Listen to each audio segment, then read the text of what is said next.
Hey everyone, I am Artosis, and welcome to the scdojo.com King of the Hill.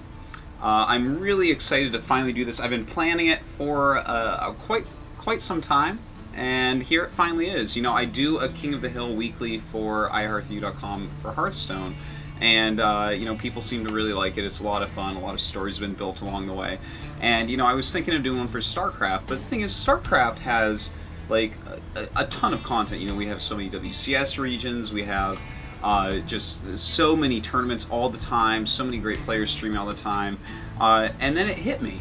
There's another game that's just like StarCraft, in fact it's just kind of the brother to StarCraft, that is fantastic and doesn't have enough content out there. And if you haven't figured it out yet, from my shirt and from the overlay, this is a Starbow King of the Hill.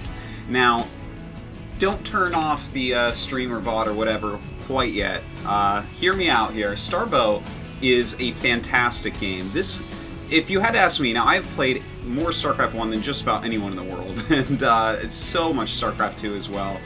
And I have to say, this game is kind of right in between them all. It doesn't have the insanely high the skill curve, really, the learning curve to get into like StarCraft 1 does. You know, it's more like StarCraft 2 as far as macro and stuff like that goes. But it's got a lot of the nice things about StarCraft 1. It's still very hard to macro correctly. It's got a lot more of the stats from StarCraft 1. There's no units like the Mothership Core or the Colossus in this game. It's got a little bit more harassment-based units, like the Reaver is still in it. You know, it has the Defiler in it.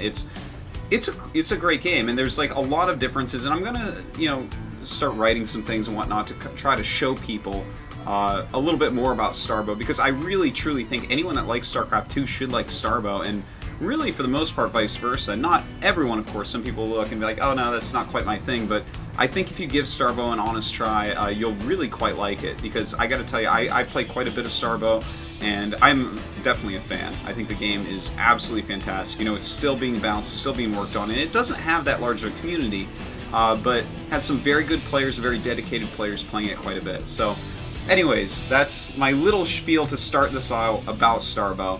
Let me tell you a little bit about the King of the Hill, the way it's going to be and all that. The King of the Hill is going to be a best of 5. It's going to be done each week. And it's going to be, obviously, the winner stays. So, you know, I set up the map order beforehand. This map order that we have this week is 5 maps that I just really played a lot of. So I just chose those maps, but I'm going to be switching it over to the same maps that the Starbow ladder has. They have a big map pool on it, but not all these maps are on it. So I will be switching up that map pool a little bit going forward, but that's not the important part. Most of these maps are StarCraft 1 maps, just kind of ported into Starbow. And, you know, Starbow doesn't have some of the restrictions on maps that StarCraft 2 has. Like, for instance, there's no force field in this game. There are some units in this game that I personally find a little bit questionable, such as, you know, the Reaper and whatnot, which kind of, like, really change what you can do with the map, but they keep adding, removing, changing units in Starbow. They're very quick to patch it and try to figure out new ways to make the game go and see if it's going to be balanced and whatnot. So anyways, yeah, it's going to be a best of 5 every week with the winner staying. And for the first week, these are 2 of the very best Starbow players out there. We have Beastyqt, that a lot of you probably do know. This guy is a StarCraft 2 pro gamer that actually really likes Starbow. And from most of the people I've talked to, they consider him the #1 Starbow player. He's extremely good at it, a Terran player in this game, and of course, you know, I'm sure we're going to see a lot of skills out of him here.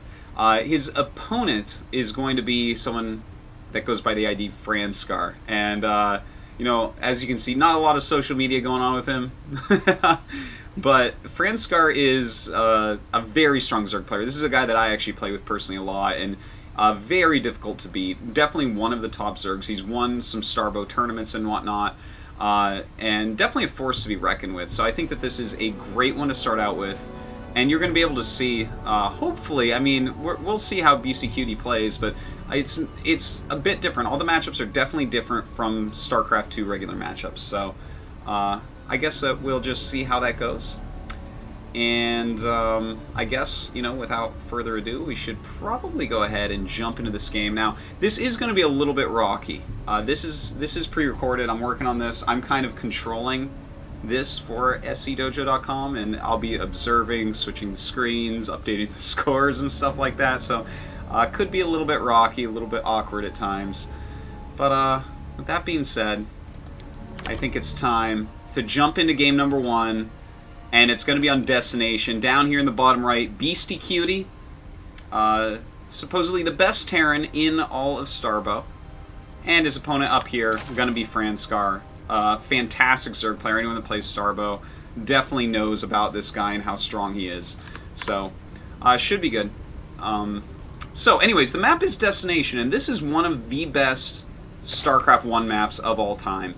You know, if you watch a lot of GSL, you'll see every now and then Artosis and I are reminiscing about StarCraft 1. Destination comes up a lot because the games here were just so fun. They were so fantastic. Let me show you what the map is like, right? You have the main bases, and then you have your natural base, which is down a ramp, of course.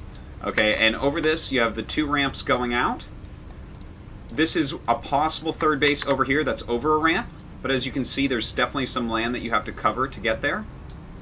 And then we have, this is a possible third base as well, which there's some land to cover as well, not quite as far away, really. And the interesting thing about this one, if you decide to take this one and you can hold this one, there's an additional base behind it. Sorry, my observing is really bad. Back here, it's a mineral-only base. Of course, gas, very important in this game as well.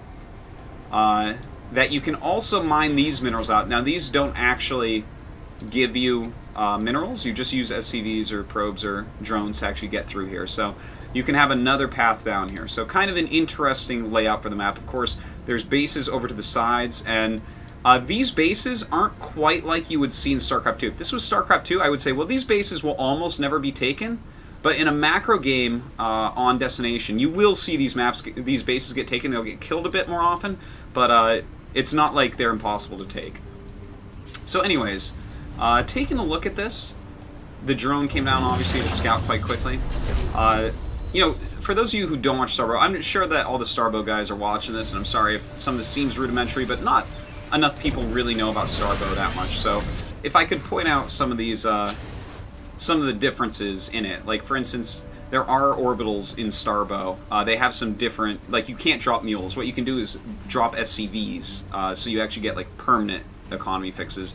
And of course there are queens in this game, and you can spread creep and whatnot, and the queens do have a larva inject type of thing. It's not exactly the same as StarCraft 2, but the queens won't auto attack. You have to actually use mana to turn on their attack, so it's not like a free attack. Same is true for planetaries, same is true for basically everything in Starbow. You have to actually like do more clicks and more different things to make everything work out. But anyways, the Reaper on the way, and he is getting the Reaper upgrade right now. If we take a look at that, it gives him little bombs and it makes him move faster. So you'll see how that works.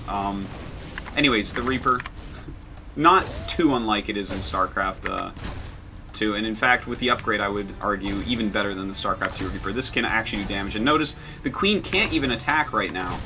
It actually has to turn that on with this energy, and there you go. You see, now it does turn it on, and this allows the Reaper to run out. But the Reapers don't regenerate here, so it's not like, you know, this was for completely nothing. So anyways, it looks like we're going to see some really heavy harassment from Beastyqt here. He is going for an expand, and look at... Alright, so see that? It looks like a supply depot was just dropped here, but this is basically Chrono Boost for Terran. It makes the Reapers build faster, so kind of an interesting additional macro mechanic for Terran right there. So in the meantime, we see that Franscar is trying to get his Zergling speed up to try to stem the damage of these Reapers. And, well, the Reapers continuing to do a lot of damage, as you can see. Let's take a look. He's actually already killed 2 Workers and 2 Zerglings, so that's already pretty significant for Reapers, but he's putting a lot of money into them as well.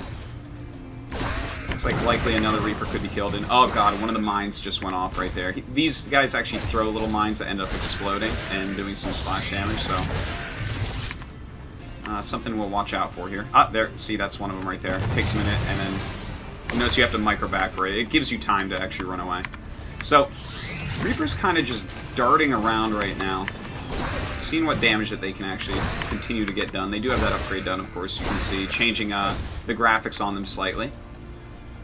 And already this is so much damage that has been dealt to Franscar. This feels like it's almost already in an unwinnable position. See, it's 13 drones against 25 SCVs right now. He's got 5 Reapers up against 4 Lings and 2 Queens. And this Reaper harassment has just been a bit too powerful. Behind it, it looks like we're going to be seeing some mech play out of Beastyqt, and like in StarCraft 1, you should be able to go for both in this, and StarCraft 2 actually as well.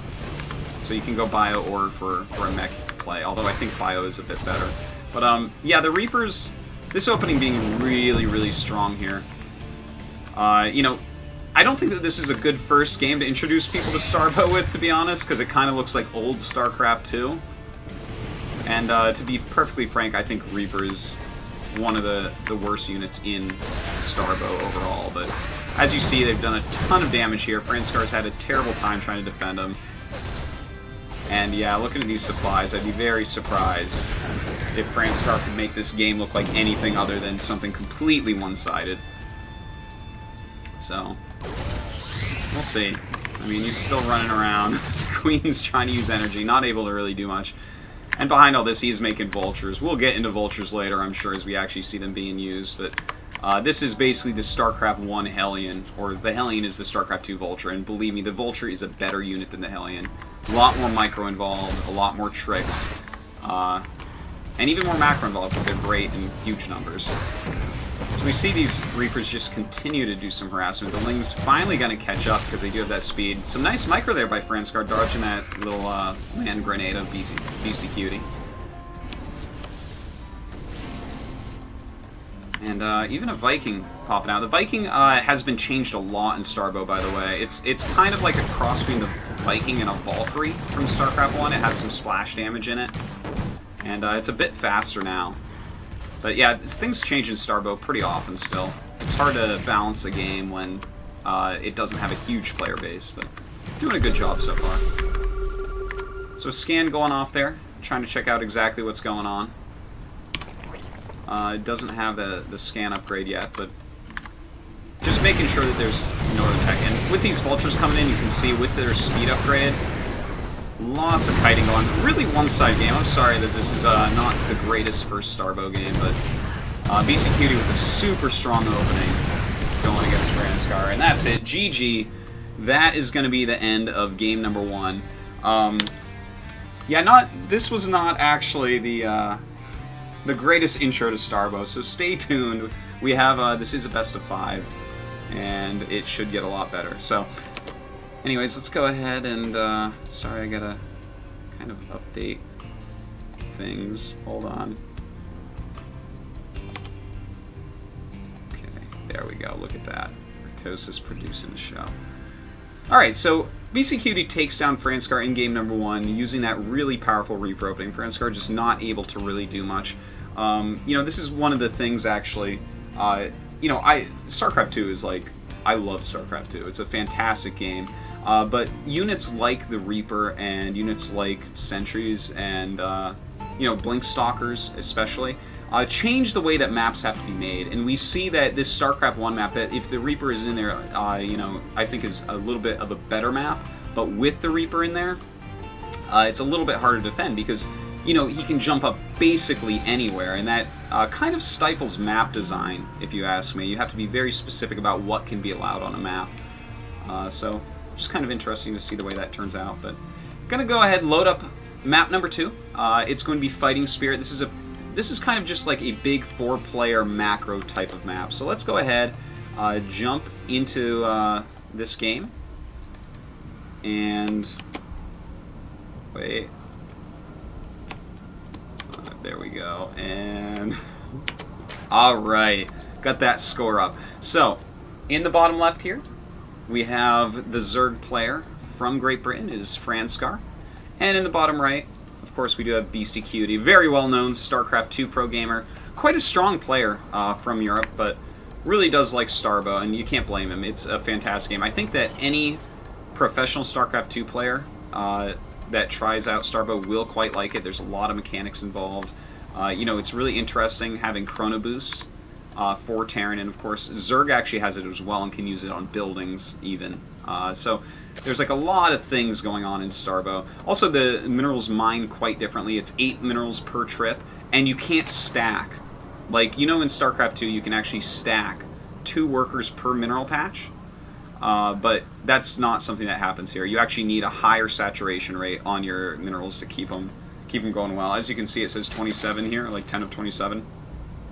And they ain't lying. You want to have as many as possible on here, up to 27, then it's basically maxed out, the mineral patches. So, but that's not really the way that Zerg plays. Zerg plays more like StarCraft 1, where you don't actually get as much saturation on each patch. You're going to be able to produce your units a little bit more easily. So, we have the drone scout coming over again from Franscar. Going to scout what's going on. Looks like Beastyqt might be going for a Reaper opening once again. We'll see if we can have a better hold here from Franscar this time. And, you know, I wonder if we'll see any spine crawlers popping out. Now, there are spines and spores in this game for Zerg. And something I've noticed in the past from Franscar is when he's playing against Blinkstalker openings, and Blinkstalkers are a bit different in this game as well. A bit weaker than Blinkstalkers weaker in some ways, stronger in other ways than the StarCraft 2 Blinkstalkers, but I've seen him get spine crawlers against that before, so maybe that's something he wants to consider, considering he lost so many drones in the previous game against the Reaper opening. So we do have that Reaper opening starting up once again. No upgrade for the Reapers quite yet. And he will begin to Chrono Boost as well. As you can see, that doing a good job. And I guess during this slow part I can start explaining some of the things. So we have Call Down SCV. This is like the mule version in Starbow. And this is like kind of, you know, with mules you just drop them down, right, and they gain you like 300, 320 minerals, something like that. Whereas this just calls down SCV, but it also costs you minerals. So you can't just do it haphazardly. But it's like a very powerful ability if you choose to do that. Here's the Overcharge, which is only 15 energy and does give that temporary chrono boost to production buildings. It doesn't help them build faster, it doesn't help upgrades or anything like that, it just makes units pop out quicker. So some interesting stuff. Alright, so the Reaper going to be coming up. Already speed on the way. Franscar here, ready with this Queen. As you can see, okay. This is... It actually has an attack it can do as well, but it can... This is its Chrono Boost that it can Chrono Boost things with, and then of course it has the Inject Larva and Creep Tumors as well. So let's see here, there's a couple of Reapers coming in, and there we go. He does go ahead and activate that up, as you can see. Goes away pretty quickly. But of course these units don't just heal for free, so definitely something to consider. Alright, taking a look at this. We do have the command center going up. Factory on the way already. It's interesting to see the way that Beastyqt plays this. He plays, because he is a StarCraft 2 pro, right? He plays this kind of like, and look at this, we actually, it looks like the map maker already changed some things to prevent Reapers from being too powerful here. But anyways, it seems like Beastyqt plays Starbow TVZ a lot like he plays StarCraft 2, or you would play StarCraft 2. TVZ. You know, he's going a little bit more tech heavy, some Reaper harassment in the beginning, going into Vultures, which are like Hellions, whereas you can really play it as well like a StarCraft 1 TVZ. Like me, for instance, I like to go for SK Terran, which is just mass marine medic science vessel with some dropships mixed in. So, kind of cool to see. Now, these are StarCraft 1 Zerglings, so you see this and you're like, well, you know, there's a bunker, this isn't really going to do anything. These Zerglings are fearsome indeed. Just watch when they actually engage something. So he's going to run down. Now there is a bunker with, this has some good surface area covered up, so it's going to be hard to actually attack that, but he can deny a lot of mining here with these links. Pretty scary. They can take down SCVs very, very easily. Now we do have Vultures on the way, adding a starport as well. Overseer already seeing what's going on. As you can see, Zerglings still harassing here lightly from Franscar, who is going right up into a hive, and I really hope he goes for mutas so that you guys can see this. Mutas in this game a bit different than StarCraft 2. They kind of remind me of StarCraft 1 mutas a bit more. They're pretty scary to actually end up fighting against. Now we do have a Viking on the way to help clear out some of these Overlords and the Overseer and whatnot. Siege tank coming as well. So It looks like this might be a mech play that we are seeing out of Beastyqt, especially when we see this second refinery going up. And I'm actually very excited to see this, because there's not actually that many high-level Terrans in Starbow.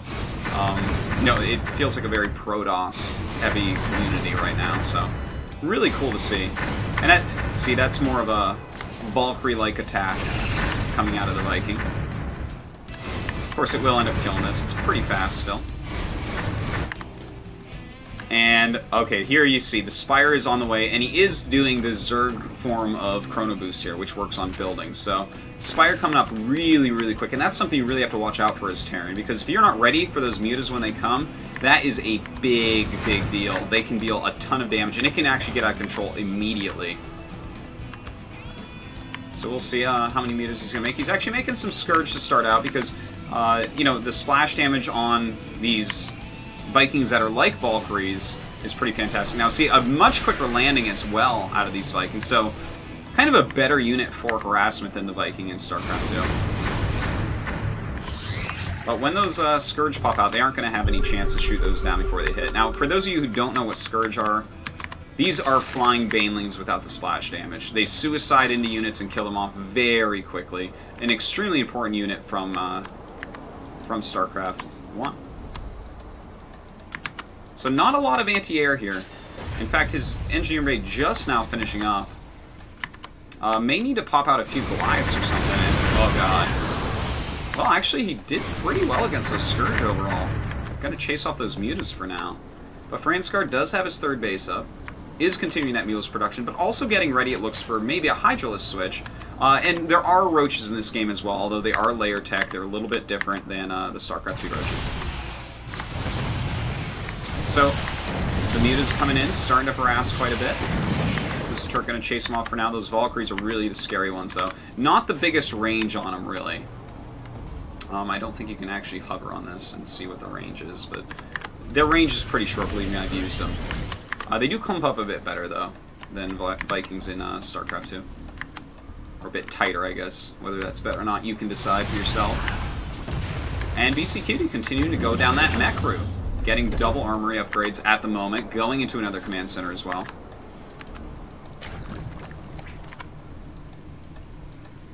And looking over here, oh, I'm not used to the production tab. I'm like, what? Zerg isn't building anything? Oh my god, here it is over here on this different overlay.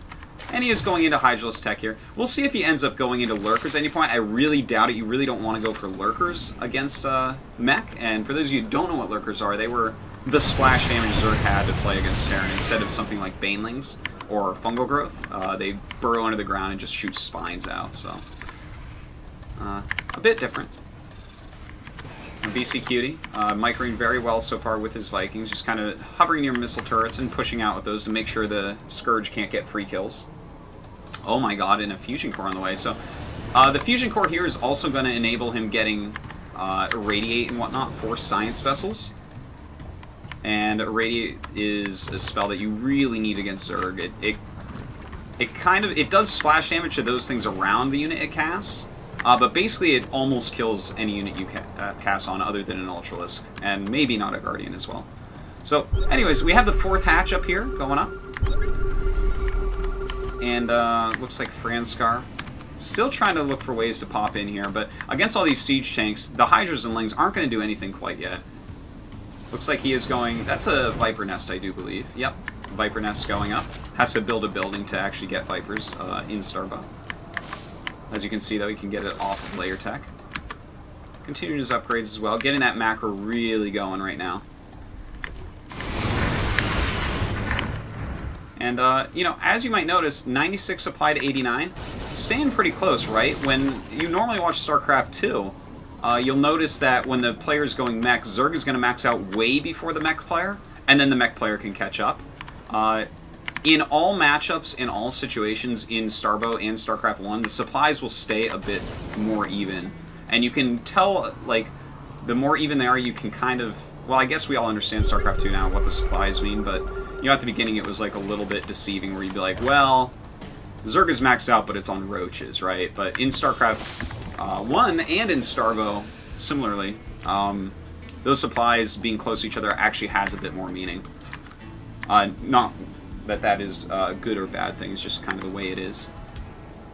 Now, Science Vessel on the way, continuing his upgrades. He's already started that +2. He's got a nice wall in here. This is like such a hard thing to actually end up breaking, but the Muta's actually coming in right now, and they are going to make this very, very annoying indeed. Franscar is still walking around out front with his Hydras, just kind of doing a light contain. I think the Hydras are here almost to catch Vikings coming out at the moment, while Franscar really gets his economy going. And notice he is throwing up Spines and sending his Hydras around as well, because Vulture Harassment is very strong. With their speed upgrade, they are so quick, and it's about to finish. Watch, it's about to switch. See this? Ridiculously fast units. So a big part of Terran play in StarCraft 1 and Starbow is the Vulture Harassment, running those Vultures around, seeing what type of damage you can do. And they're a unit, again, that you can build all game long. They aren't quite like the Hellion, where late game you might not want to build them as much. And of course there's no Hellbat in Starbow, so Vulture's still going to be very useful, especially because of these Spider Mines. And of course the speed I was talking about before. So right now we do have a Radiate on the way. Wait till you see a Radiate on some Mutas. Very, very powerful move. And we do have Franscar actually taking the whole map right now. And in fact, he is getting a Defiler Mound. That is a scary unit right there. Starting to Chrono Boost that out. But taking the entire map at the moment, this is going to be really hard for the mech player to actually walk around and kill everything off. So he's going for Defilers, and for those of you who don't know what Defilers are, this is a spellcaster unit from StarCraft 1 that was kind of replaced by the Infestor. And you know the Blinding Cloud from the Viper? Well, that's based off of Dark Swarm, where only melee units work underneath Dark Swarm. Other units will shoot, but they won't really do anything. So that is something that we're going to end up seeing, most likely. It also has something called Plague. It has Consume, where, you know, the Vipers consume on a building. Ooh, there's a Radiate that I was talking about. And he actually targets his own unit down. Good Zerg players will kill their own unit that's irradiated, because it's going to die anyways, and it does a lot of splash. So anyways, oh my god, we do have Beastyqt running up here, trying to get some more Irradiates off. If you get like 2 or 3 Irradiates off on a clump of Mutas, they just all die. So that's what he's trying to go for. But let me go back and talk about what I was already talking about here with the Defiler. It actually consumes units for mana instead of building health. And it has Plague, which is kind of like Fungal Growth. It sticks to you and takes a lot of health off, but doesn't actually stop you from moving. So just some of the differences that you're likely to see out of those units. Now, we do have battle cruisers on the way for Beastyqt. Kind of interesting to see. Also getting some upgrades for Goliaths and whatnot. And you know what? I didn't even think of this, but I guess that this is like StarCraft 2 in the fact that air upgrades and mech upgrades are actually tied together. And that's not something that happened in StarCraft 1. Like, if you wanted to transfer into BCs from mech, it took a long time because you had to start those upgrades. But actually very interesting. I hadn't thought that, you know. It really is. This game is such a mix of the two. So, right now we do have the Defilers out. And as you can see, they have Darkstorm, Plague, and Consume, like I was talking about. So just Darkstorm for the moment, but Darkstorm amazing against mechs, so good against siege tanks, whereas Plague is something that you definitely want to use against Bio from Terran as well. Like, this is the ultimate spellcaster against Terran, but Plague can be very good there, whereas Plague here, not going to be as useful. So, taking a look at some of these, he does have Plague on the way, just because it is good to have. Great to throw on something like that clump of Vikings. Checking out the upgrades. A lot of upgrades on both sides here, just all sorts of speed and attack upgrades, range upgrades, whatnot. See these Vultures starting to run out now. See if they can maybe find somewhere to harass. He's just kind of scanning ahead, making sure there's no units in the way. What you want to do with the Viking, or the Vultures, sorry, run up, lay some mines, and keep running, because if any units chase you, they run through mines. But of course, he's already used the mines on these ones. These are just used to try to do some harassment, but Franscar is really ready for something like this over here. Franscar right now, looks like we did have some science vessels come up and try to irradiate some of these Defilers. Great way to try to take them out. Got to be careful about that, though. If you start losing science vessels, you're in a lot of trouble. And he actually never got EMP, I believe. Let me just check. Yeah, he did not end up getting EMP, which is actually a science vessel ability in StarCraft 1 and Starbow. So, we do have these Vultures running in, going after some of the drones. He has a Knights up, though, to try to get some of these guys out of here. The mutas do help clean it up as well. Franscar really in control of this game. Beastyqt, though, is going to have an insane max very shortly here with a lot of battlecruisers in it, which is one of the best targets for Plague. Plague ends up doing, I believe, 300 damage? Okay, that's actually... okay, 200 damage. It might have been 300 in StarCraft 1, I don't quite remember.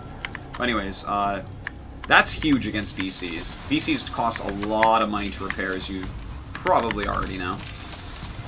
So continue to move forward with some siege tanks here. Lots of spider mines being laid down, just in case Franscar does try to attack up. So, anyways, the range units don't work against the Hydras here. Splash damage will work, but anything that hits, like the direct hits, don't actually do any damage to units under Darkstorm. So as you can see, these Hydras become almost invincible under here, really. Franscar does back up for now. Doesn't. Oh, and the Plague does go off. That's a huge Plague right there. Going to end up dealing a ton of damage. And Franscar does back up, just kind of delaying this base from being able to do anything. He has to get up here, clear the creep, and then land it. So Beastyqt's stuck on 3 bases, whereas Franscar, how many bases? 1, 2, 3, 4, 5, 6, 7. Not even able to mine for everything. And he's actually taking this ridiculous middle one that has so many resources at it. So Beastyqt, like, really stuck back here. Not sure that mech is really the best choice for this map, and that may be surprising to hear Artosis say, but you really need mobility against a Zerg player on a map this large. You know, he's waited so long to move out and actually do anything that we see this is, like, Franscar has taken over everything. But these BCs able to fly over here and maybe do some damage. We do have the Defilers coming over. That's something he has to watch out for. Still doesn't have any EMP upgrade, so can't really stop them from throwing down Plagues. In fact, with those Dark Swarms, he can't even do anything about this. Has to run away from there. Oh, man. And the Scourge actually end up taking out quite a bit right there. Now, BCs do generally one-shot Scourge, at least in StarCraft 1. I haven't actually used them much in Starbow yet, but that's you have to be careful using Scourge against them, but using them against Science Vessels and Vikings are absolutely fantastic. So no Plague actually going off there. That's too bad. That would have been very useful. Looks like Franscar just completely controlling this game right now.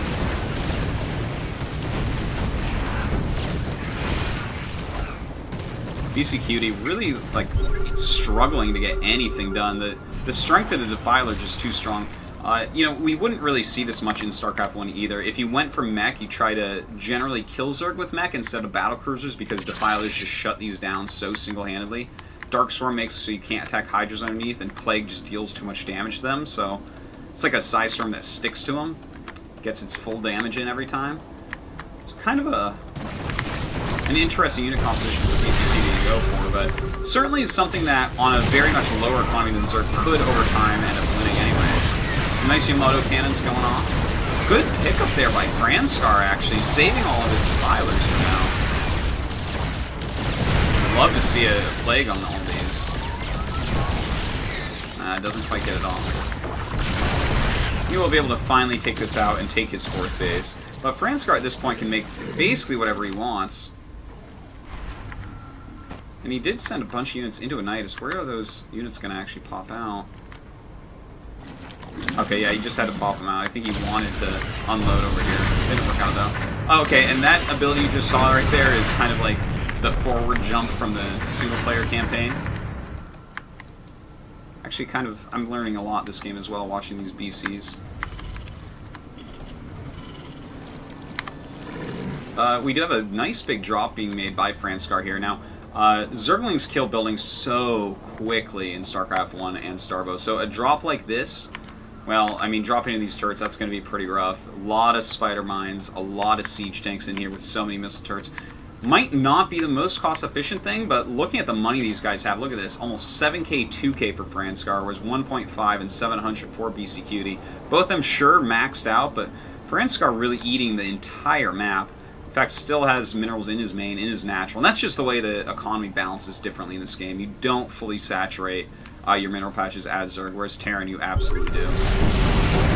Alright, so we see Franscar trying to fly in here with the drop. Way too many missile turrets, actually taking a lot of damage, losing some Overseers there. Gonna have to do something else with his drops. Obviously, you gotta be careful at the battlecruisers as well. I'm not sure that there's anywhere he can really drop that well. I think he's gonna have to maybe do a bunch of rounds of units. We see that he has 33 larvae right now. And I do need to point out, larvae don't work like in StarCraft 2. Like, you can't get as many larvae. So it's not like he's macroing poorly or anything here. Well, some nice Yamotos going down, slowly but surely knocking through some of these units. But, I mean, at this rate, the game will take 1,000 years for Beastyqt to win. He's actually got to... I think what he's waiting for right now is for Franscar to get frustrated and actually attack him, but it seems like Franscar is just a little bit too patient here to do something like that. Beastyqt actually kind of surveying the damage to him. Look at how many bases he already knows his opponent has, and in fact he has the other two as well. So Franscar has every single base on this map. He's got 58, 60 drones actually mining right now. Okay, and we finally do have EMP on the way. I'm really happy to see that out of Beastyqt, because if you don't EMP those defilers, they will actually just take away your bank because you have to repair everything so many times from the Plague. And also, you can't be letting them get a Dark Storm all the time either. So,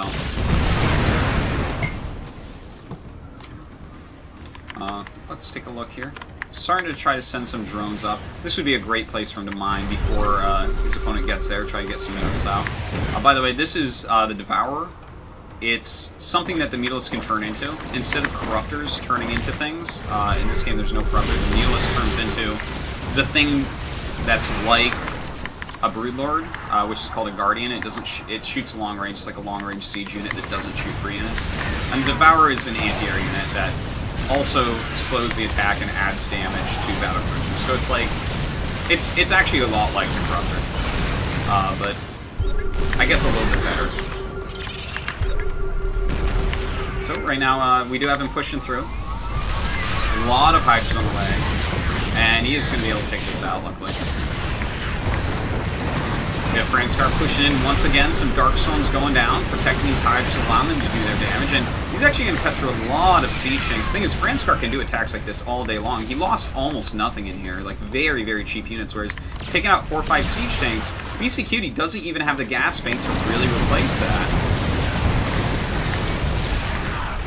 So Franscar, just continuing to have complete map control. I love how he just has every map, like it doesn't even matter where you kill bases, because he just continually sends drones elsewhere. Beastyqt trying to be ridiculously cost efficient. Here we go, Franscar moving forward once again. Nice Dark Storms do end up going down. Very hard for us to hit things here. This right here, the Nerve Jammer, actually, units under it don't do as much damage, so just a nice little ability from Tank.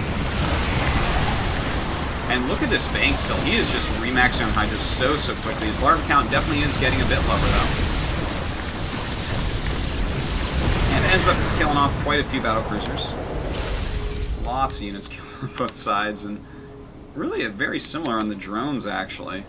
For the units lost, as far as cost efficiency goes, looks like Beastyqt is staying much more cost efficient, but when you look at the bank sizes, well, actually, he's starting to cut through when you look at this, right? Because Franscar isn't even maxed out at the moment, so definitely something to take into consideration.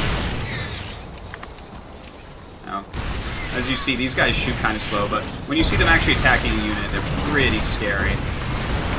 And here we go. They are moving forward right now. Some really good, good irradiates going down on these. And it looks like he will jump back. Ooh, that ability actually really helps out how useful battlecruisers are, because those battlecruisers would have ended up taking a lot more damage and losing a lot more if they couldn't jump backwards. So that's actually kind of a nice little addition to them, makes them a little bit more viable. Alright, so we do have Beastyqt continuing this never-ending push forward, but he really needs to take another base. I think he wants to take this base, and then just be like an octopus and slowly but surely, like, probably kill up here, and then maybe down here, and then deal with everything else. Because even though killing the tech would be nice, he can't let other bases be mining for so long, so I'd really like to see him, if he secures the middle, attacking that top right. So right now we do have Franscar moving forward right now. Oh, some Widow, or not Widow Mines, but Spider Mines coming forward, and he actually does shoot those down so quickly with his Hydras. Going forward, killing some more Siege Tanks off once again. But this time, really not that cost efficient.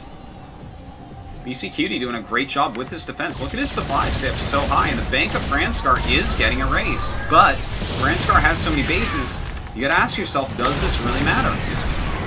Another nice Plague going down that is so annoying to end up dealing with. And now that I think of it, you know, Plague did have a spell that you could get for medics to get rid of it.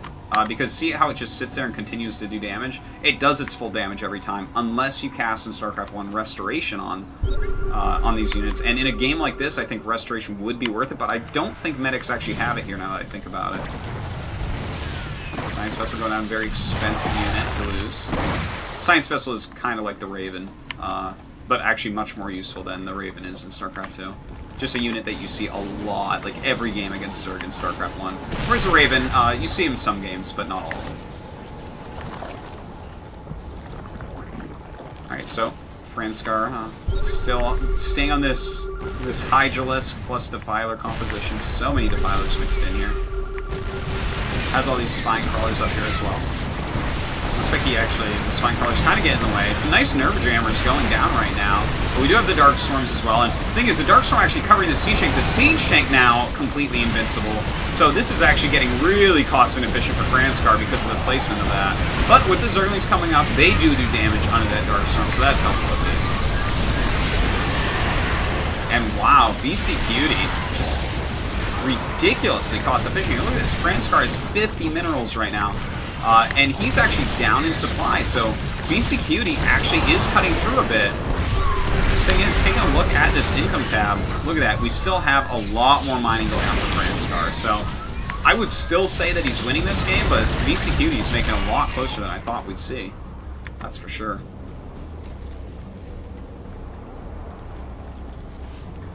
Wow, a very long game for game number 2 here on Fighting Spirit.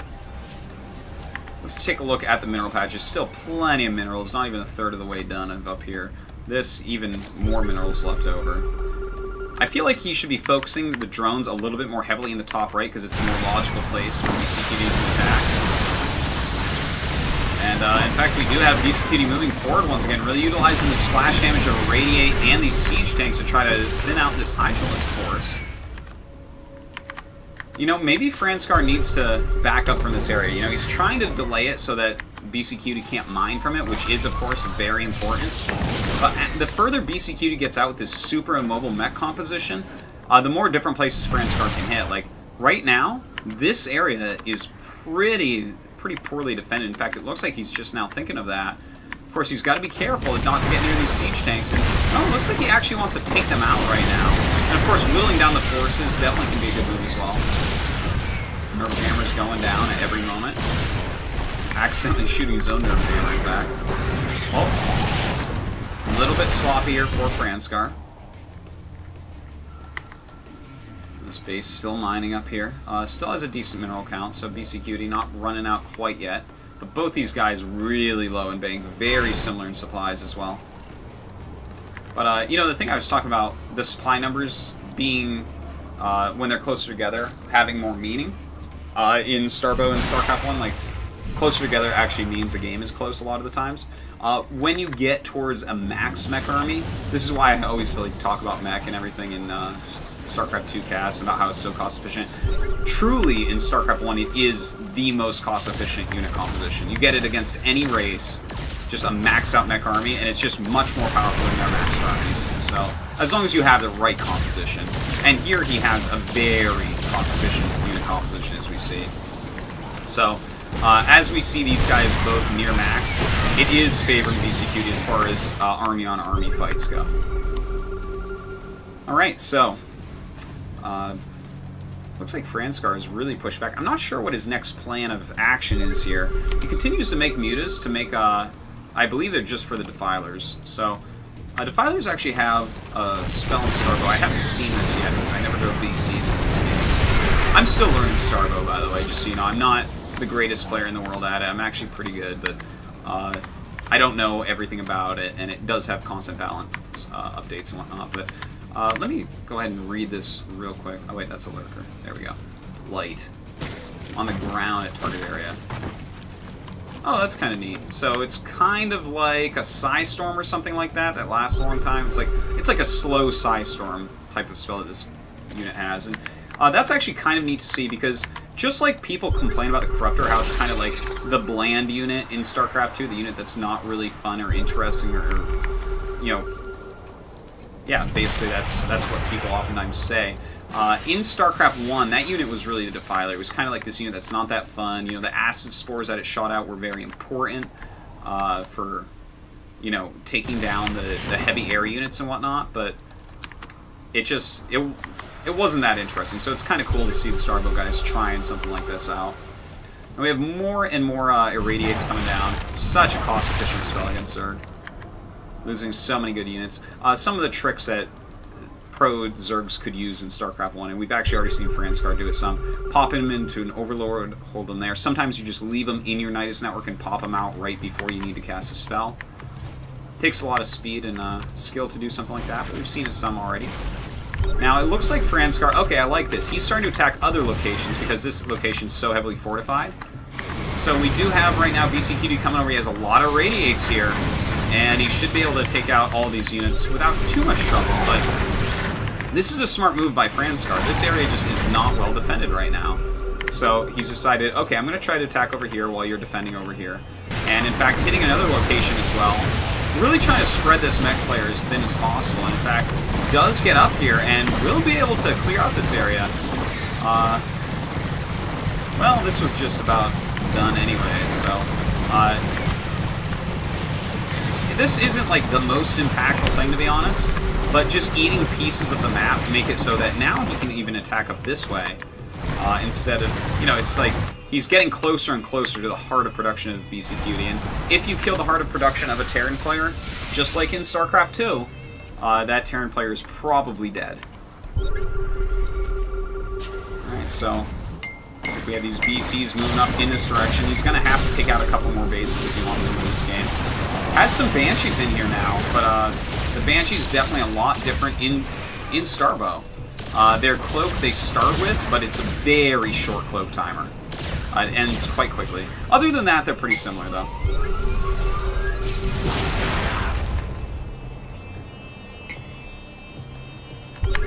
Alright, well, looks like these BC's gonna be flying around a little bit and see what he's able to break. I'm sorry that, you know, a lot of people probably look at this and be like, oh, this is not maybe exciting or something. I actually really quite enjoy mech against Zerg games. In every form, in every game, every StarCraft game and mod and version and everything. I think it's a lot of fun, but yeah, this one is a little bit on the slower end. You know, Beastyqt playing very careful because he is going for these battlecruisers and mass science vessels, and just that composition by definition going to take a long time. But Franscar, as you see, he broke down this area. Now he's able to drop in here and getting these production facilities.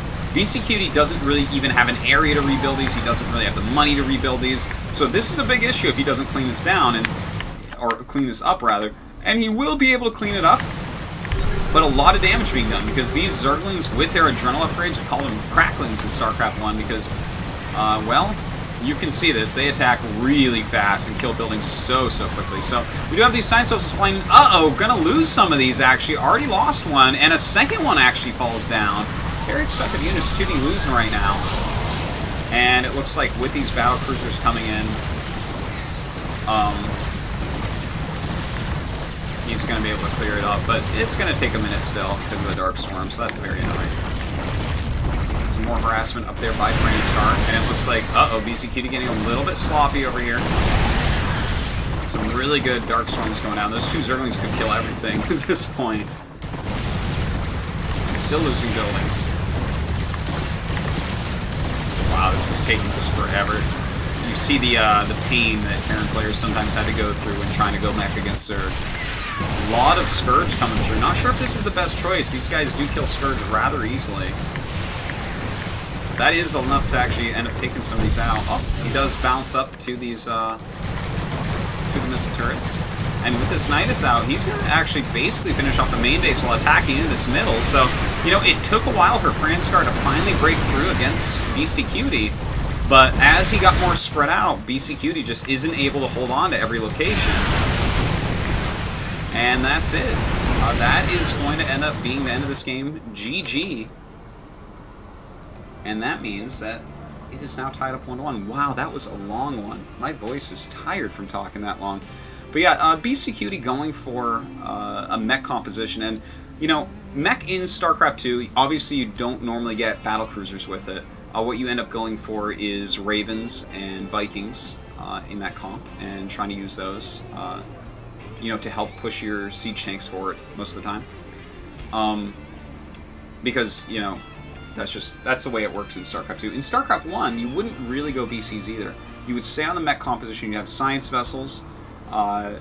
You would have a lot of Goliaths and a lot of siege tanks, and then of course you'd have some vultures out there as well and missile turrets.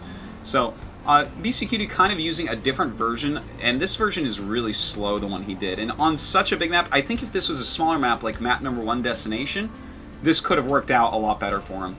But on this map, it seemed to be not quite as strong. Franscar was able to take care of that. So here we go. It's tied up 1-1 right now. We'll be going into game 3 here just momentarily. Next game is actually going to be on Blue Storm, and Blue Storm is a really great map. This is one of my favorite maps ever in StarCraft 1. So let's go ahead, jump into this game, and watch Artosis try to fix this. Alright, look at that, I got the score screen up. Alright, so, over here in the top right of Blue Storm, our Terran player, a professional StarCraft 2 player for a very long time, Beastyqt. And down here, in the bottom left, it is Franscar, a great Starbow Zerg, one of the very best. And as you saw there, you know, he did lose a lot of units, but the thing is, he played it well. He took the entire map, he contained Beastyqt, kept him off that middle base for as long as possible, and then when he finally broke through, Franscar just used his overwhelming economy to hit multiple locations at once and knock Beastyqt out. So, a very long series there. A very long game, rather. Now, let's talk about Blue Storm, the map. Okay, now, first off, there's no ramp going up into your main base. So, this is area, if you're going to wall in for Terran, or even sometimes for Protoss, this is going to be the area that you do it in. It's kind of a big base as well. So, in the late game, if you're going to go for something slow, like mech, drops are going to be really powerful here. There's so much surface area that you have to try to defend against. Now, from this main base area, you go down into the natural. So this is the natural area, and one of the very interesting things is there's a tiny choke here. Not all units fit through this.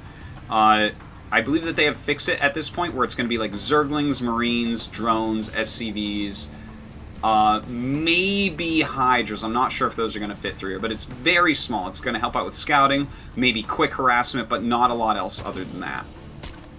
Now, from your natural, this part's kind of interesting. You go up a ramp, and this is an area where we can see contains, especially in a matchup like Protoss vs Terran, excuse me, where it can be hard to actually break out, or sometimes even Zerg against Protoss, we'll see that. And then your third base that you would normally take is actually a mineral only down a ramp, so it's very, very different than the layout of any map that you might see in StarCraft 2. From there, you go onto a high ground area. It's a really big high ground area, and if you control this area, you basically get as many bases as you need, because behind it is a nice fresh base that's pretty easy to hold if you have this area. And then down here is a base, and this base is kind of interesting because it's right next to their main. So we don't always see people take here. Like sometimes this player will actually end up taking this base and kind of cut the map in half like this instead of like this. So, if that makes any sense to you. So anyways, this is the high ground area, the important area to control on your side of the map. Then it's just a bunch of ramps. This is like the Death Valley right here. And then you go up, and your opponent has the same type of stuff. So, it's a really cool map, a lot of fun, absolutely. If you're going to play some Starbow, don't start on this map because it plays a lot different than other maps. But a good one, no doubt. So, we do have a Reaper opening once again from Beastyqt here, but Franscar ready, not delaying at all, throwing on his Queen attacks, and he does have that Zergling speed already on the way. For Beastyqt, we'll see if he goes for mech once again. I'd love to see some bio play out of him as well, if for no other reason than I'm selfish and I want to learn from some other Terrans, some interesting ways to go for a bio and what that can look like. So, yeah, I know it's funny, right? I'm in a game where people are going mech all the time and I play Terran, but I want to go bio against her.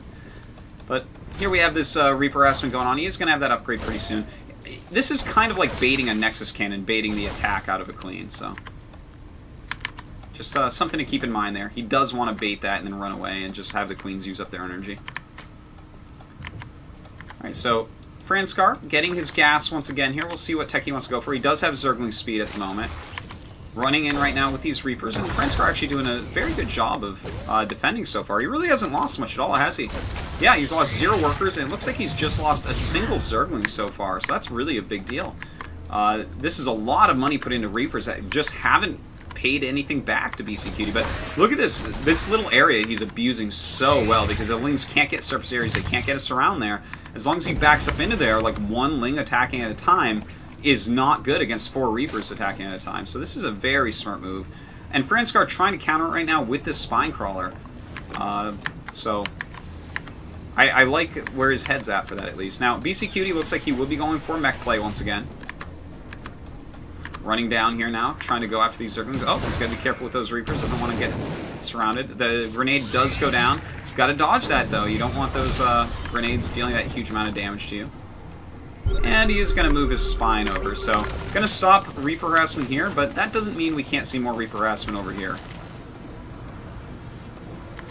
Now looking up in Beastyqt's base, going for a starport at the moment, getting his Vulture speed, very important upgrade, especially against a lot of Speedlings. The Reapers won't be able to fight those off forever, as they don't heal and don't really have the right stats to be able to do so. And oh my god, Beastyqt actually going to run by into the main base. This could end up being a very big deal. I love where he's throwing these mines, really forcing a lot of micro out of Franscar right now. Mines continue to miss, but he is at least zoning with them very well. The Zergling's actually coming in a nice little semi-surround there by Franscar. Not quite getting it, but the drone's going to come up and help out as well. And, oh my god, these Reapers. Oh my god, these Reapers are actually starting to get really cost-efficient, starting to get a lot of damage done here. Franscar was just a few Lings off of actually being able to surround those correctly and kill them off. So kind of annoying there for Franscar. He has the additional hatch now, but let's take a look. Yeah, he's killed 4 drones now. He's killed, it looks like, about 22 Zerglings, which is a gigantic number. This is not like StarCraft 2 where you can produce that many Zerglings and let them just die. So, definitely an important thing. We have a lot of Vultures on the way as well. This might be a very quick game. Quite different from the first, because when you run Speed Vultures in, like, these Zerglings will eventually kill the Reapers, as we see, but the Vultures can stay alive against Zerglings basically forever. You know, they're just so much faster than everything else. Oh, and actually Vultures do still fit through here, so that's actually important to know. So he does come in here and just targeting down drones. This is so much damage being dealt to Franscar right now. Let's take a look. He's actually down to 21 drones against 40 SCVs, so sorry, kind of a one-sided game here, similar to the Destination game, really. And it looks like, well, I gotta say, a little bit anticlimactic, sorry, but I think Franscar is very close to death at the moment. This does not look like a situation in which he's going to be able to recover from. Let's take a look, right? 13 drones against 43 SCVs. The Reapers are just so crazy, and you know, the Vultures themselves are very good in these situations, but the Reapers kind of keep Zerg down so you can get into that. So now he's even knocking out some Overlords. He's getting into the Siege Tank tech, making his 3rd command center. He looks completely safe at the moment. Great economy going for Beastyqt. I'm not even sure what Franscar should be trying here, really. I mean, he has some mutas out. He's making some Scourge. If he can kill off the Valkyrie, or not the Valkyries, the Vikings, and end up dealing some Milos harassment damage, that's great. But already missile turrets are up all over the place, so not sure he's even going to be able to do that. And it was pretty short range on these Vikings. It's not at all like the StarCraft 2 Viking. It's only like it in the fact that it can land, really.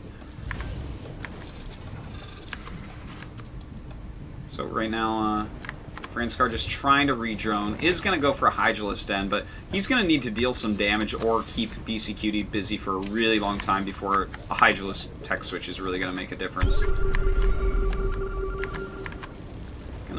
Well, he sees the vultures coming out. Not going to be able to catch him because vultures are silly fast. And Beastyqt just continuing to add missile turrets. He's like really serious about holding off these mutas, but Franscar actually isn't going to make any more mutas this game. I don't think we're going to see even a single other muta made. He's got 5. That's a good number for him. And the amount of missile turrets that he's forced out of 5 mutas, I think it's actually almost just worth it. Only 2 in the main base. Well, I guess actually he's got these 2 on the side, but this is some pretty good zoning, right? The mutas can't fly in here because of the 2 missile turrets. They can't fly in here because of the 2. They can't go anywhere near the natural. The only place that they could go is like this weavy, something like that to get in.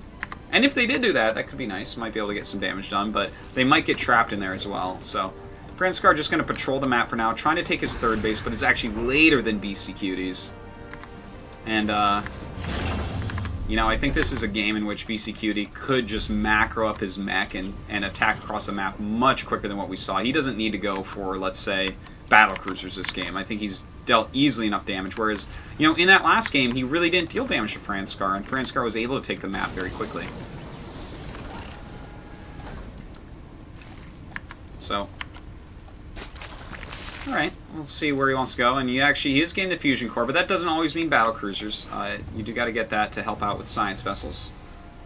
You know, we had something called the science facility in StarCraft 1, and we also had a building for battle cruisers. So, well, I guess it was actually an add-on for the science facility. But anyways, just a little bit different on those buildings if you're a StarCraft 1 guy and wondering what this all is. And he actually, really nice, killing off those Scourge there. So Franscar here, let's take a look at his drone count. 38, like, you don't need as many drones. Like, in StarCraft 2, you might need, you know, you might be like, well, I'm playing against mech, I want 90 drones. You don't necessarily need that in StarCraft 2. I mean, in Starbow, sorry. It's not quite the same economy balancing. The way that you produce your units. So, we do have a Radiate on the way. And this is one thing that's really annoying for Zerg on Blue Storm, is the 3rd base has no gas. And Zerg is really the gas race in Starbow and StarCraft 1, where when you take this, you're going to be forced into a lot more Zerglings, and your opponent can actually just kind of blind counter that, because if you're not making a lot more Zerglings, it means that you're not really spending your money the right way. And, you know, that's going to allow things like these vultures to be a lot more useful. So he's right now kind of scouting around with the vultures, killing off anything he can, just a few drones here and there, still dealing some damage that I'm sure Franscar is none too happy about.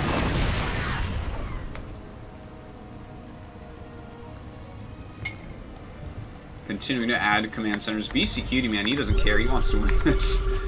He's playing so safely, so carefully, not going to go for any sort of timing attack. Lots of tech labs going on, oh my god. That is a lot of tech labs. I guess he wants quite a few siege tanks here. Yeah, I guess we'll see what he wants to go for. Is he actually going to go and tech into those battle cruisers, like we saw before? Just continue to make science vessels at the moment. Some more vulture harassment going down. And, you know, Franscar's having a rough time with his drone count. He's even mixed in some lurkers at this point, and I think this is why we saw so many tech labs just added on for Beastyqt. He wants to be able to produce as many siege tanks as he possibly can with his economy, because lurkers they're good against things like the vultures, they're good against Goliaths, and then of course they're good against any bio units that a Terran player can make. But against siege tanks, that is like the counter to lurkers. So if you're going for siege tanks, that's gonna just crush through Hydralisks and lurkers. Now we do have the Viper Nest on the way, and that's going to be the changing difference. Like, you know, the lurker under a Dark Swarm, or wait, no, the Viper Nest is for Vipers, but Oh, I'm getting so confused right now. I'm trying to like think about how to relate the two games to each other and talk about them. But anyways, if he does go for a Defiler mount and actually get Defilers out, that could help out a lot against such a high Siege Tank count. But as is, the unit composition of Beastyqt is doing a good job of countering what Franscar has. But this is nice. He's kind of spreading himself around the map a little bit. He's trying to do some contains. Notice Beastyqt setting up this area so he can take it later. This is the defensive setup. This is the setup for later on, so that he can move up here, and this is going to already be in place to help protect his siege tanks. So some more facts on the way. Beastyqt continuing to macro up 146 to 104 at the moment. Moving the siege tanks down slowly but surely. Going to be able to knock these out rather easily. Trying to move back into that lurk range. Franscar should probably just run out of here because there are science vessels, and the lurker, you know, not going to be very hard to take out. If they're having to use scans, a move like this can be nice, but in this case, not quite as useful. So Beastyqt going to be able to secure his 4th base. Of course, Franscar already has his up, just kind of still delaying the game as much as he possibly can. Oh wow, it shows actually how many spider mines you have out on the map. Kind of crazy. More and more mines being placed. Hopefully Franscar gets his macro really going soon. He has a lot of gas, and this is actually really important to see, because the minerals are going to be a lot easier to get, especially since he does have this one mineral-only base. Minerals will accumulate very, very quickly, but it's really that gas, as I said before, that's the limiting factor for Zerg. Now, looks like he is taking this high ground that I was talking about before. He's already secured down here. It's kind of an interesting way he's done it, right? He's secured this base pretty well. He's starting to secure the high ground, but he decided to completely secure this, saying, you know what, I need my 3rd gas, I'm going for mech, I need those upgrades, I need those siege tanks. So this is ridiculously well defended. To break this would be really, really difficult. And kind of an intelligent way, really, to play this mech. See, he's going to come back here and try to hit, but he'll realize in a matter of seconds that this is completely unbreakable by these Hydras. Maybe he can pick off a few missile turrets or something, but that's about the extent of it, really. And this high ground area, this is, you know, the thing is, this isn't even really that valuable for him right now. The most he could do by breaking this is, like, maybe force a lift off here. He just can't break this area, so definitely an important factor here. Franscar, I don't know what unit comp he's gonna try for. It looks like he wants to go for Guardians, which could be smart, with Hydras and Defilers, and that is a hard composition actually for Terran mech to deal with. You know, you have the Darkstorm, you have the Plague, and then you have the Guardians as your siege unit to try to knock things out, or maybe force an unsiege so your Hydras can run in and deal that damage. So, let's see. For Franscar right now, well defended. Nothing over here at this base yet. Let's check his drone. He has 50 right now against 53 SCVs. Not the most drones ever, but his economy's recovered quite a bit, I have to say. Does have that Greater Spire actually about to pop. Looks like he doesn't really have any mutas. Just one muta left out of that original 5. And of course you'll have to make some more because they do go into Guardians, but you won't make them for the sake of making mutas. Taking a look at upgrades, we actually have 2-2 already for Beastyqt, and this is really what Franscar cut out. He just now started 1-1, and that's because he took so much damage early on. You have to cut something out of what you're doing. You can't do everything normally. And, you know, this is something that we see some really smart Zergs, like even in StarCraft 2, we saw True do this recently, where, you know, he got way behind early on, losing too many drones, and just cut upgrades and still held on against Bomber for a very long time. But eventually the upgrades do kick in, so still definitely a game that I'm looking towards Beastyqt to be able to win.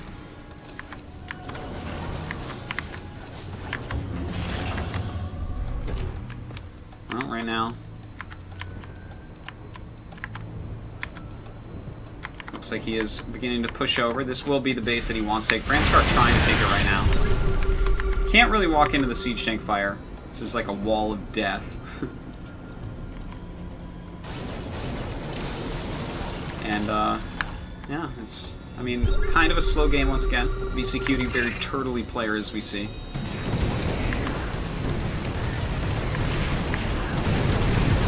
We have, Franscar is, of course, going to have to lose this hatchery. Beastyqt kind of gobbling up the map just one step at a time. He's, you know, this is how mech in StarCraft 1 is played a lot of the time, and as we see, StarCraft 2 mech one of the best as well. Just gobbling up the map slowly but surely. Now we do have this nice drop going down. He's throwing down those Dark Storms very well done there. Just got to be careful though. It looks like that Dark Storm does cover the Siege Tank, so really just that Zergling is going to be able to kill him. Should probably be targeting those Hydras elsewhere. And there we go. Another nice Dark Storm goes down. He loses all his Overlords, so all these units will be trapped. But a lot of damage being done, especially if he actually targets buildings and stuff rather than units underneath. You see, because these units aren't hit by the ranged units as well, so a little bit ineffective with parts of that drop, but he's busy elsewhere as well, trying to break through, trying to prevent this base from being mined from. Franscar actually kind of making this into a game at this point. I'm actually a bit surprised, I have to say. It felt like he was so far behind in that early game, but Beastyqt, being such a turtling player there, didn't really deal any additional damage. So Franscar has found himself in a position where maybe he can actually end up coming back. Those irradiates going off, really dealing a lot of damage. Might end up killing quite a few of these units.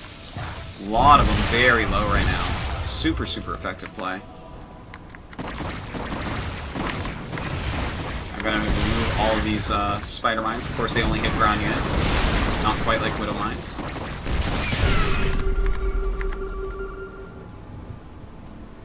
What is this? Oh, that's the Tunneling Claws animation? Okay, cool. So, it looks like we're actually going to have some Roach play coming out of Franscar here. Now, Roaches are kind of like these big, beefy, tanky units in Starbow. I don't get to see them all that often, but their burrow movement, pretty scary stuff if you don't see it coming. We'll see if he goes for that. I just want to make sure that this is actually... Yeah, to move slowly while burrowed. And it looks like, oh, they actually changed it a little bit. Ultralisks now move while burrowed slowly, and Zerglings and Hydralisks and Queens and Drones and Defilers. Oh, okay, it actually has nothing to do with Roaches, but Roaches do have burrow movement in Starbow as well. Just a different upgrade than that one, I guess.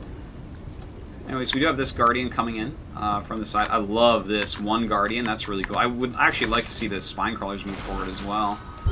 Yeah, that's pretty annoying right now for Beastyqt. He has to actually send something up there. In the meantime, Franscar's ready to hit another location if he can. But Beastyqt is really sealed up tight.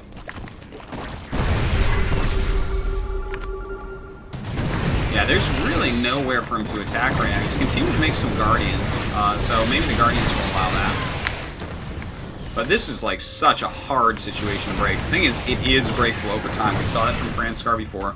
But Beastyqt has a lot more bases this time, so I feel like what we're going to see is just ridiculous cost efficiency time and time again. If Franscar is going to win, I think he has to do a lot of base trading type of moves, such as this right here, such as dropping into this base as soon as he possibly can. A lot of Guardians on the way right now, so he is able to siege us up quite heavily.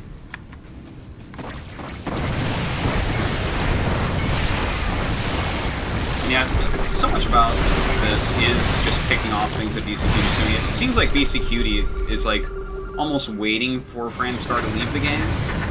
It feels like he's not even planning on attacking forward anytime soon. That's actually going to allow Franscar to max out. So, I do got to question if he should have attacked a little bit earlier.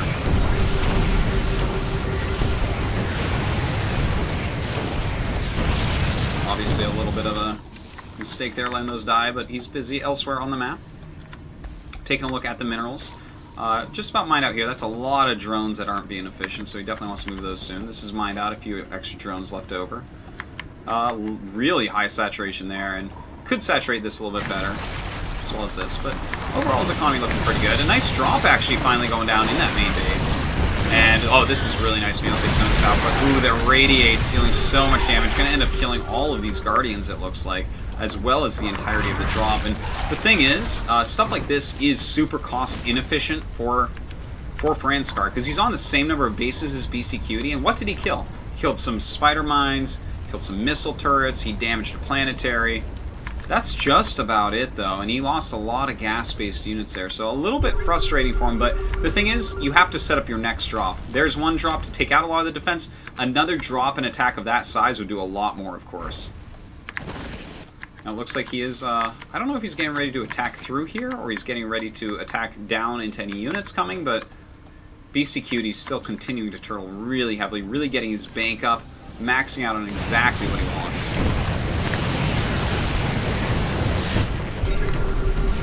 That Defiler Mound getting Plague right now. All different animations than what they look like in StarCraft 1, so I have to keep on checking what these actually are. And I only play Terran and Starbow as well. Well, I play some Protoss actually, but not necessarily. Well, we do see him trying to push through here. A little bit cost inefficient once again for Franscar. Let's take a look at the units lost tab. Yeah, twice as efficient for Beastyqt. If Franscar had twice as many bases, you could say, oh, okay, I guess that's okay. But that's just not the case here. Beastyqt has so much of this map.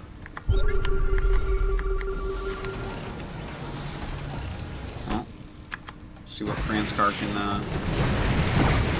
get done. Nothing really quite going on.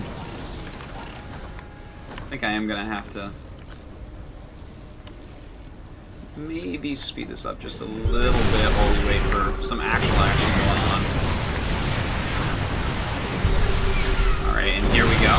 Franscar going to go with another drop. Now this one is on top of some siege tanks, so definitely is going to deal a lot more damage than what we saw before. Going to take out the siege tank, and well, I don't know if he'll actually get the planetary, to be honest. Looks like he wants to maybe wait for these nerve jammers to go away.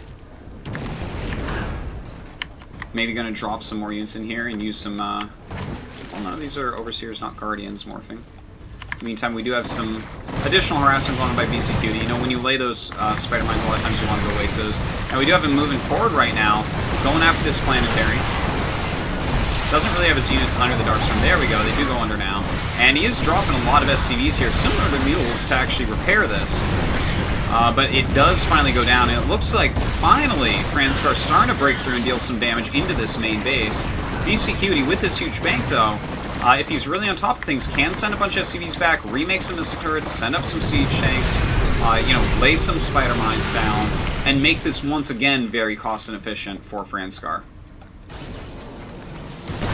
Franscar going to go ahead and drop some Zerglings here on top of those Vultures, and that's more for the damage, the splash damage from siege tanks, than for the damage from the Zerglings themselves. So, just to throw that out there. Irradiating some of these Overlords, really he can use Irradiate on anything at this point. Just as long as he's getting as many kills as he can, using that energy a lot.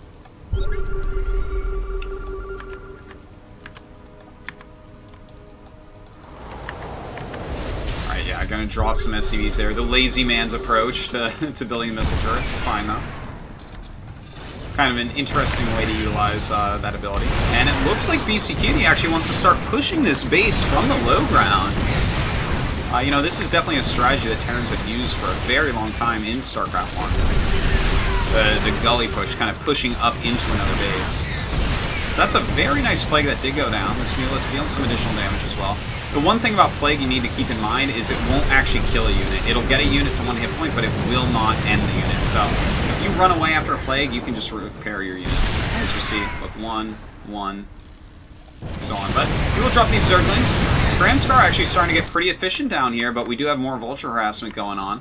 And Franscar having a hard time actually maxing out. You know, he's really having to make a lot of Zerglings. And a big chunk of that is the fact that we have a mineral-only base that he's had for a long time. You know, if there was a gas there, obviously his unit comp would look a bit different. Whereas Beastyqt, very happy to be able to make a bunch of Vultures. We do have some more units being dropped out here. Even Defilers as well. Some nice Dark Swarms going down. Probably wants to throw some Plagues down as well. Not quite getting that, but gonna start killing off some of these factories. In the meantime, Beastyqt, oh, actually attacking the Spine Crawler instead of the drones up here.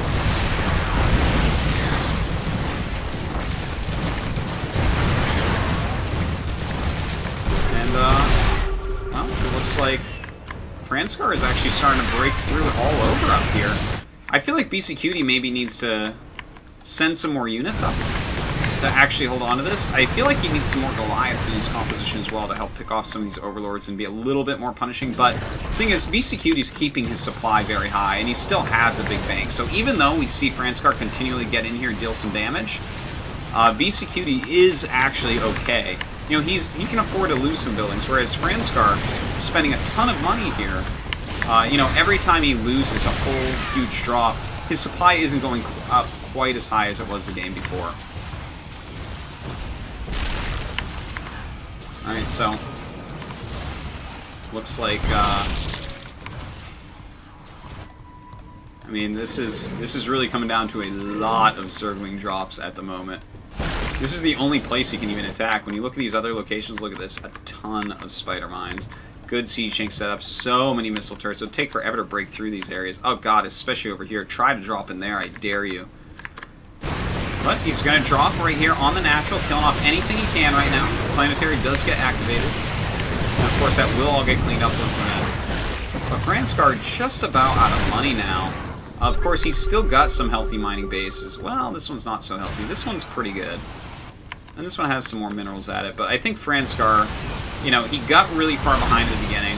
Maybe if he didn't lose so many drones, this could have looked very much different. But he's done a good job of fighting back and kind of, like, mined out his side of the map. But we can see that Beastyqt's strategy, he's basically like a swarm host user or something. This guy wants to just sit here and let you use all your minerals trying to kill him. And it looks like this game, that is exactly what we see going on. Look at this. He has, like, just a tiny percentage of the original minerals from everywhere. So we're actually going to see in the next few minutes Franscar run out of everything. And Beastyqt still have an army. The gigantic bank in it.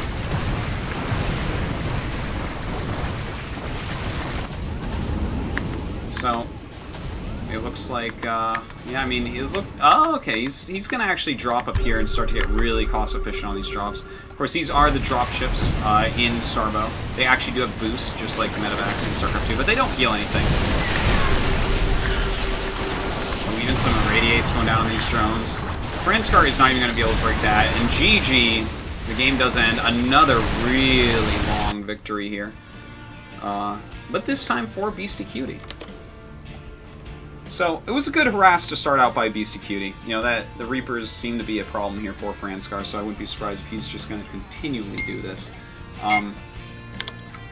And, you know, the Franscar just, when you lose that many drones early on in any StarCraft title, you're going to be in a lot of trouble. So, let's go ahead and we'll change this. Sorry, hold on. I'll get better at this, I promise. There we go. 2-1 right now for Beastyqt. Gonna go ahead and start up game 4 here in a moment. And, well, guys, I hope that you're enjoying so far. I'm really trying to be kind of educational and kind of tell some of the differences between StarCraft 2 and Starbow. Oops.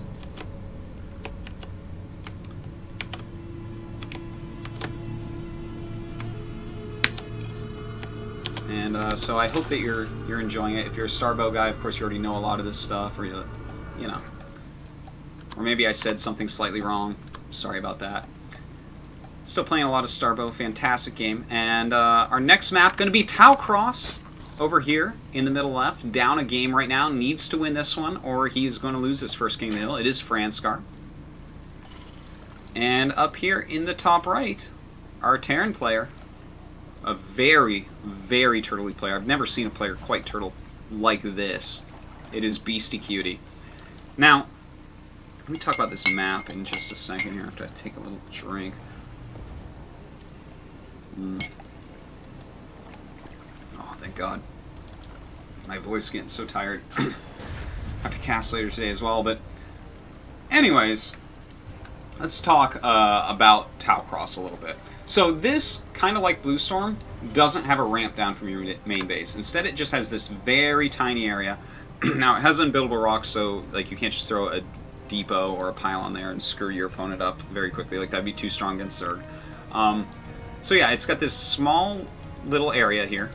And then you go out, and this is your natural. Now, there are cliffs here, and the cliffs are droppable up in this area, and I believe you can drop right here.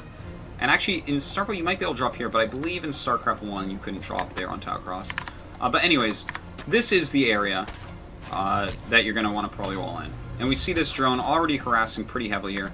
But after this natural, your third base is always going to be right here. It's not really that far, so it's not too hard to take a third.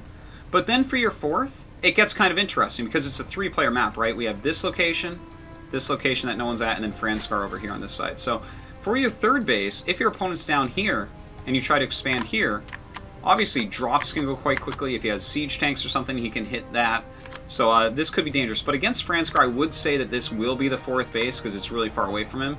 Otherwise, if he had his opponent down here, he might have to go up here for his extra base. Like, for instance, with Franscar, here's his natural, here's his third base, but if he expands here, a single siege tank ends the mining. So this isn't going to be where he chooses to take his fourth. His fourth is going to be down here, which is actually fine, because being a Zerg player, you can spread out a bit more. In fact, he might even want to take this base, or possibly even this base. If he was playing against Bio, this might be a good choice, even though it's a little bit closer. If you can secure it, then you get another gas base. But I would guess this if he wants gas, this if he doesn't mind.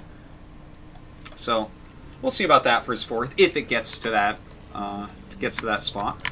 Now for Beastyqt, not opening up with Reapers this game. And it makes some sense, I guess. It's going to be a little bit harder to get Reapers to do as much. And Franscar is hopefully going to be ready for something like that. No upgrades quite yet. He is going for a really, really quick layer here. So that could be fantastic for him. If he goes right into Mutalisks, you know, in StarCraft 2, if you go for quick mutas, you have to do a lot of damage. But, well, I guess, you know, that's kind of always the case. But in Starbow, if you go for those quick mutas, generally you'll do a lot of damage. It's hard for the Terran player to effectively make the turrets he needs while getting the upgrades he needs and being able to push out. So it can be quite powerful, because mutas in huge numbers are super strong until Irradiate is out. So anyways, Beastyqt getting a siege tank for now. He's made a full wall in here so that he can actually defend pretty easily against any Zerglings or anything like that. But will he actually... Yeah, what was he upgrading there for a second? Will he actually be ready if mutas do come out? We do have this layer about to finish. No sinking gas quite yet. See if he ends up taking that. I would suspect that he's going to. And, let's see.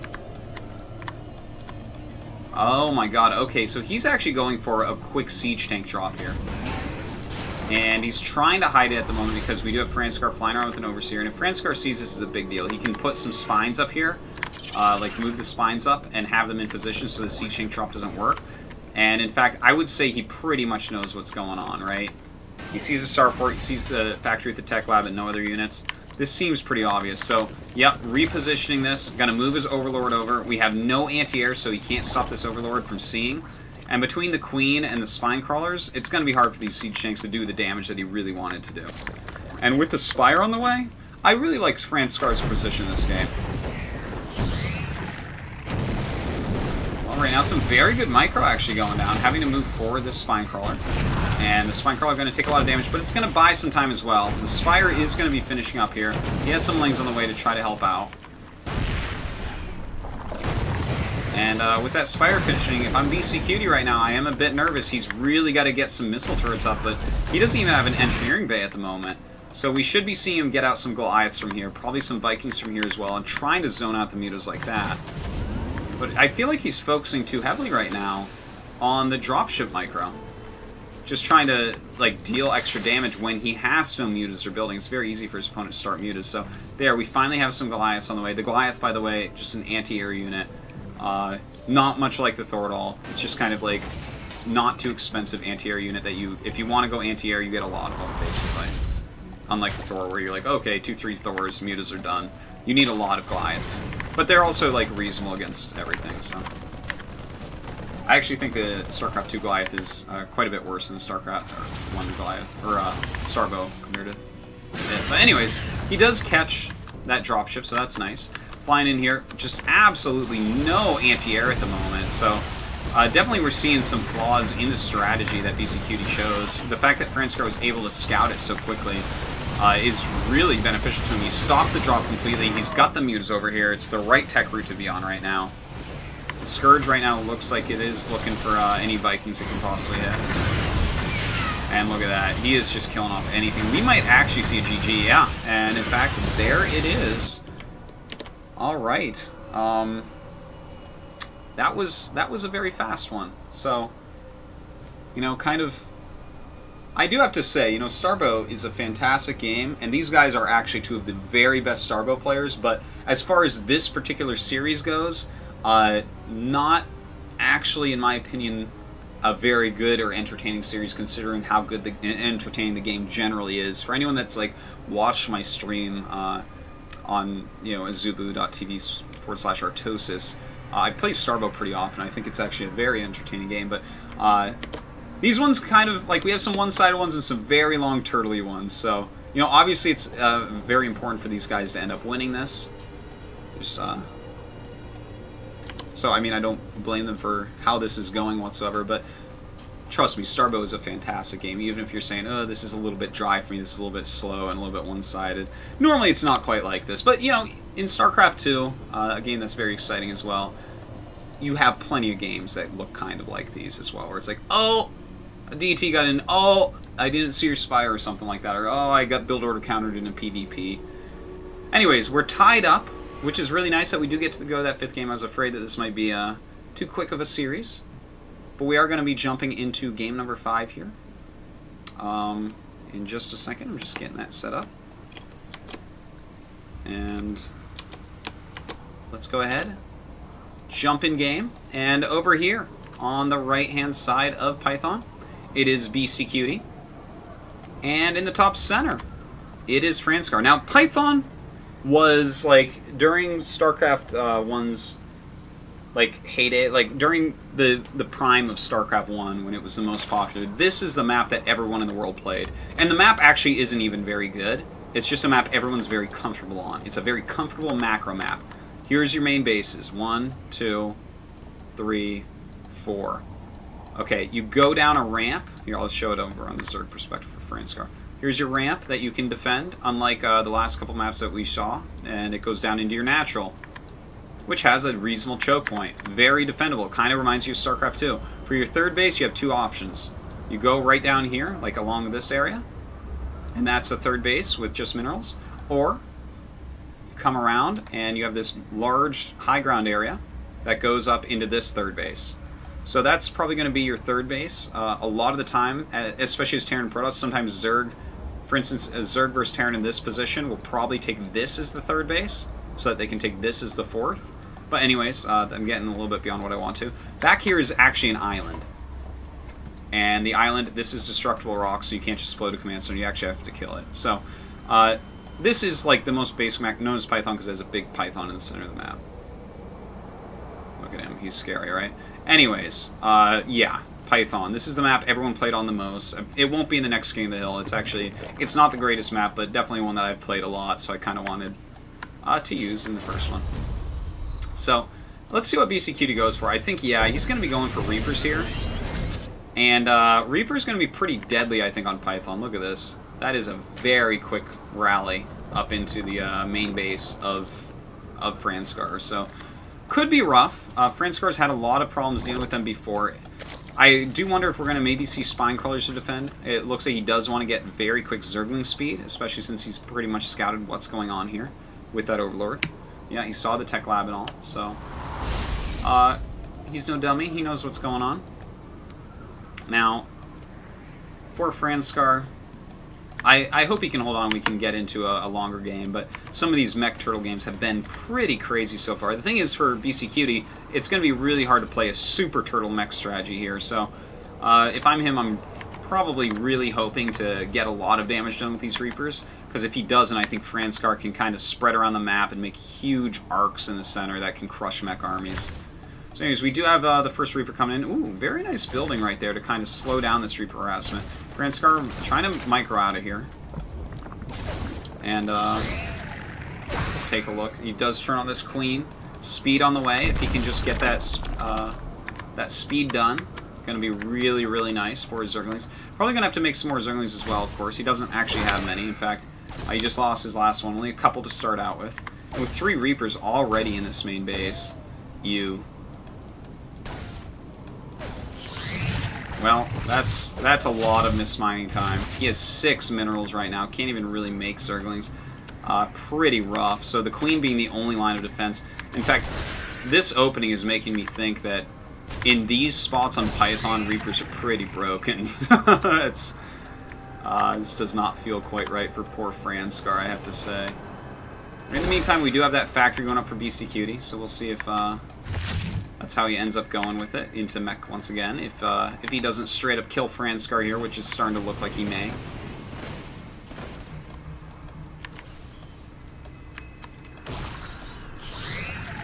Alright, so looks like he turns on that Queen once again. Unfortunately for him, the Reapers get away before the Queen even gets a shot off. Queen may not get anything off. Oh, wow, that was a fantastic mine that he threw down against those eggs, able to blow up the Zerglings as they pop out. Continue to pick off Zerglings here.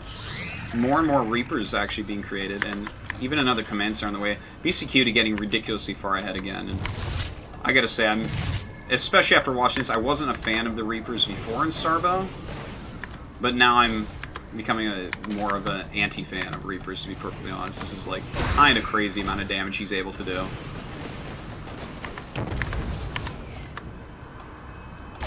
Well, he's going after these Zerglings right now. I don't know, guys. There's not like a lot to say. We're watching Reapers dismantle a Zerg like used to happen at the beginning of StarCraft 2.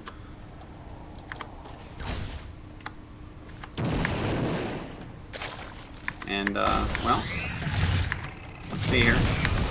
Queens both got turned on, and then the Reapers just ran away. Pretty rough. He is going for those Vultures once again. Vultures could end up being game enders. He's forcing so many Zerglings out. Let's take a look. He has 13 drones against 28 SCVs right now. Just totally crazy. And with these mines, I love how the mines work. Like, as a Terran player looking at it, he throws the mine where he's running to, so the Zerglings chasing him can't actually get a surround. Let's see. Oh, he throws another one down. Oh my god. Oh, he even gets a drone with that one. May want to throw down another mine here. Yep, throws the mine. Oh, actually the mine not hitting the right location. And finally Franscar does chase those out. Almost no drones left for Franscar right now. I think this game is actually just going to end from this. Pretty sure.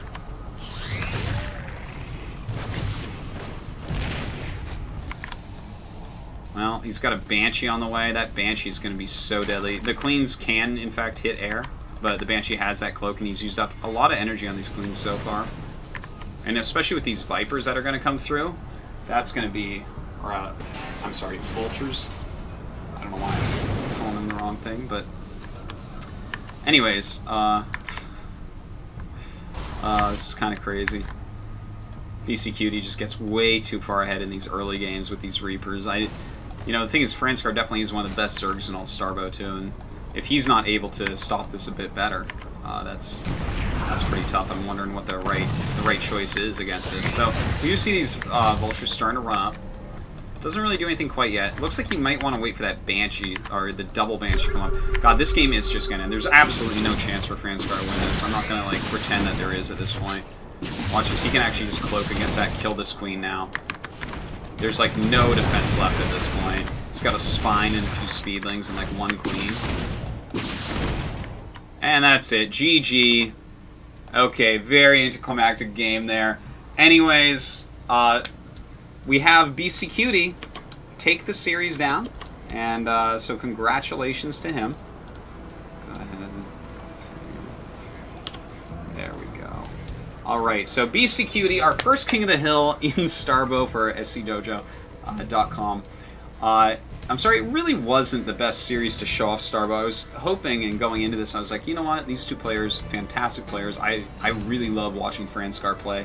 I haven't actually watched Beastyqt play very much yet, but very turtly games and very one-sided openings in Beastyqt's favor for the most part. But Franscar did make it close at least, and hopefully we'll have him back on King of the Hill. There's the top-end community isn't that big for Starbow right now. Hopefully that'll change in the future as Starbow gets out there a bit more.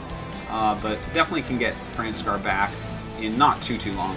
But Beastyqt gonna carry on into the next week. I think we'll probably have a TVP next week, so showcasing a different matchup. Definitely one where you cannot just sit there and turtle like that. Eventually you will die to Protoss, I think, if you do that. So it was fun trying to cast my first Starbow thing alone while doing my own production. Kind of tough, but scdojo.com will be hosting a lot more of these, so definitely do stay tuned. I'm not sure of the regular time yet, or day of the week, so yeah, sorry about that. We'll let you know as soon as we know. And so that's gonna be it for this week. I hope that you learned some about Starbow. Maybe try Starbow out. Just go to Channel Starbow on the NA server or EU server, and there's normally a lot of really nice guys in there that are willing to play against you and answer your questions and whatnot. And yeah, so anyways, this has been Artosis for the first scdojo.com King of the Hill. Hopefully one of very, very many in Starbow. And thanks for watching. See you next time.